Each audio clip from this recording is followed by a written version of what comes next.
What's up, guys? This is Coach Luke from Luke Bundy Coaching and Evolving Athlete Academy Coaching.com. And today I want to talk about boundaries. Now, what are boundaries? So we all know about boundaries, say boundaries in a country. So the boundaries at the border of a country are there for what reason? They're there to keep out people that potentially could come in and be harmful to that country and to the people within the country. So the boundary is there because not they want to keep everything and everyone out, but because there has to be a process that vets what comes in to keep the country healthy. Because not everyone who comes into the country will have the best intentions for the country. So the point of a boundary is to have the boundary which stops the good and the bad, the unresourceful and the resourceful.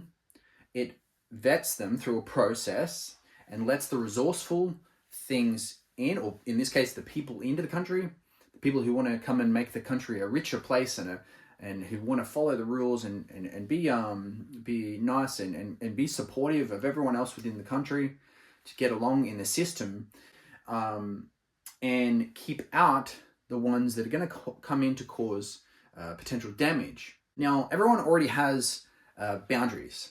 And in this video, we're talking about psychological boundaries.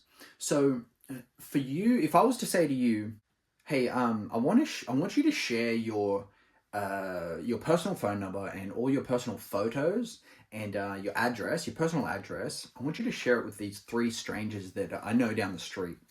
I don't know them very well, and you don't know them, but I want you to share that with them. Don't worry, they're gonna, it's all right. What would you say? You'd probably say, absolutely not, right? Because you have a boundary. You don't know what they're going to do with that. You don't know these strangers, so you have certain boundaries around what you're going to share your personal stuff with. Now, that's a psychological boundary. That's what we're talking about today.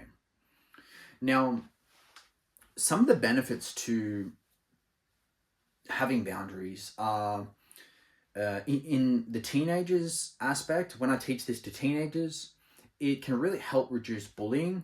It can really help reduce certain types of issues at school if they're sharing certain things with people that they haven't vetted and really entrusted, and they're sharing these secrets with, and then they get spread around the school, and it's this whole psychological challenge for these kids, and it can be tough to deal with that. So that's one thing. So understanding who and what I share with, where are the people that I trust, who are they, creating that distinction in the mind. It can really help preventing being hurt twice. You know, there's a saying of, you hurt me once, that's on you. You hurt me twice, it's on me, because I didn't put up the boundary and I allowed you to hurt me twice. So this is also really good for understanding when to open up yourself, your ego boundaries, to criticism. So one thing that's a lot of teenagers don't understand, and even adults, is we don't have to take criticism from everyone. There is no Lord of the truth out there. There's no one out there that you're going to meet who's the Lord of the truth and he's going to tell you exactly the truth about you, and you have to take it in and feel so hurt. So having the boundary on who you take criticism from and who you have the wall and be like, that's just words to me, I don't need to take on that criticism, because you're not in the boundary of, I take criticism, I'm not open to criticism from you, I don't trust your intention. For example, like your family, your father and mother, they might have, I'm sure you know that they don't want to hurt you and they have a positive intention.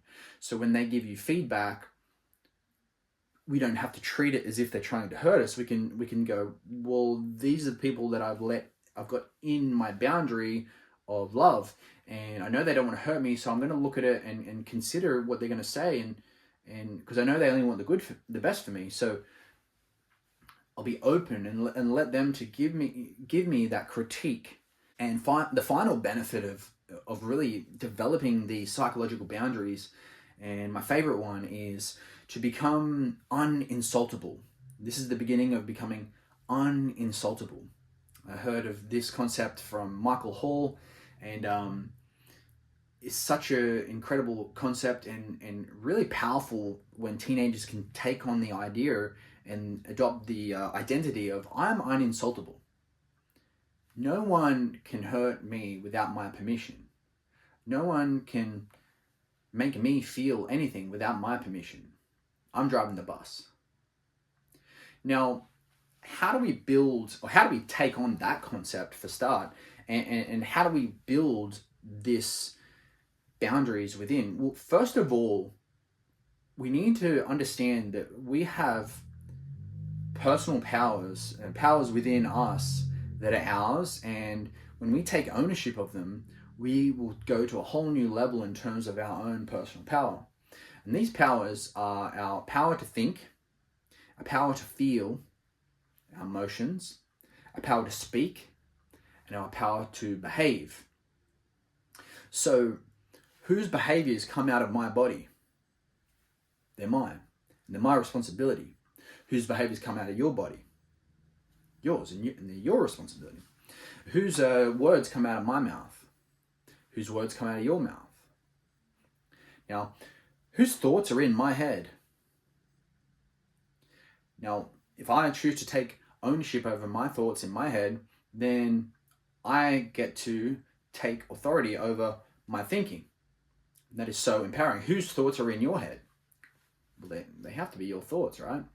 And whose emotions come out of my body? Whose emotions? Whose emotions are my? They're my emotions. Whose emotions are in my nervous system? They're mine. They're my responsibility. And this is such a powerful realization when we really take on that responsibility and that ownership of our own emotions. And I invite you to take on whose emotions come out of your body. And this is where we want to be careful not to give the keys to our emotions to anyone else. No one else can make me feel anything unless I give them permission to do so. So owning your powers, that's the first place we want to start. Now, next is boundary distinctions. So what I want to do is help you. I assume I'm talking to a teenager in this video, or possibly a parent with a teenager or an adult. It doesn't matter who you are. I want to share some distinctions, and this is not limited. You can create all types of distinctions of boundaries for yourself. But in this video, I want to share specifically these boundaries. Now, what we've got here is strangers. So strangers, we've already been through. People you don't know, you've never really met, total strangers. Okay. Next is acquaintances. Now, these are people that you kind of know, but you don't know them very well. They might be great people, they might not.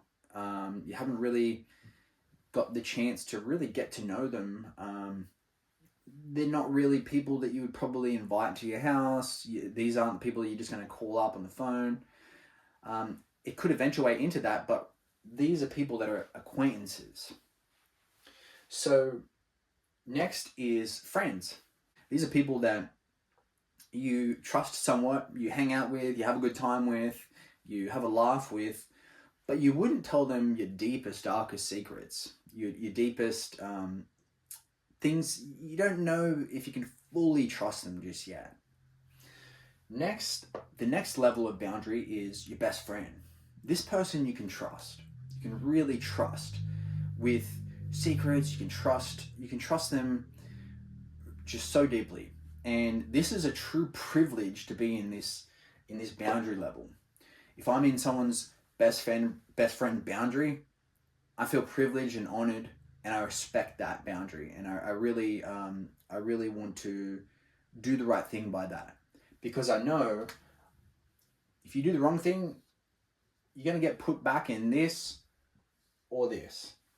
And if you're someone who's got a best friend and they really did wrong by you, this is where it's important to drop that person back to the boundary back further on the boundaries.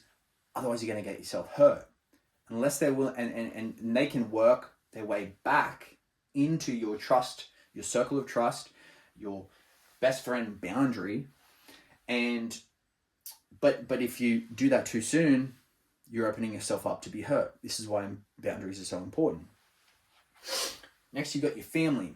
And these are the people that really have your back in life. You know, you really kind of trust your life with them. And that's I would say the deepest kind of boundary, the deepest kind of, the closest kind of boundary. And then we have ourselves. So we all have certain things within ourselves. No one knows us and experiences ourselves better than we experience ourselves. So here, as an exercise, I invite you to write down all the people in your life and really take the time to put them into the different categories in your life.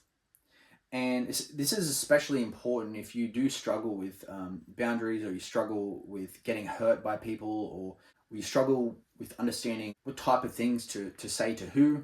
As an example, you wouldn't probably share certain family secrets with your friends, and you may not share certain family secrets with your best friends. Now, that's because you got a good boundary there. Now, certain secrets that you have, or certain things that you would share, and how you would open yourself up to be vulnerable to your best friend, if you do that to an acquaintance, you may or may not be opening yourself up to really get hurt. Not everyone has your best intention in mind. Not everyone has, some people want to just use things, information about you to try to hurt you, or try to bully you. And we can really prevent that by being careful about what we say to certain people. There's nothing wrong with that. It's within your control, and it's within your power to do so. Now, how this works for criticism is if an acquaintance here, they say, you played so bad at soccer yesterday, or you're a bad person. Now, that's going to mean a lot less. Well, I hope within your boundary, it should mean a lot less to you. And kind of like, well, this person doesn't know me and they're saying these things. Like, it shouldn't enter you so hard and hit you so hard that it's like, oh no, like that's so true to what they said. No, they don't really know you. So they don't get that opinion. There's a boundary there. No, you can say no. Now, a best friend, if they were to say, hey, you've been a bad friend lately, and that might be an opportunity to say, oh, like, they're my best friend, I've let them into this circle, and they've given me this feedback that I've been a bad friend. Maybe there's some truth in this, and I need to stop and listen, drop my defenses, and just say, hey, what have I done? How can I be a better friend? And as you can see, if that person is being genuine, you'll have opened yourself up to some really good feedback that can really help enhance your relationship with this person and make it a better relationship for the future.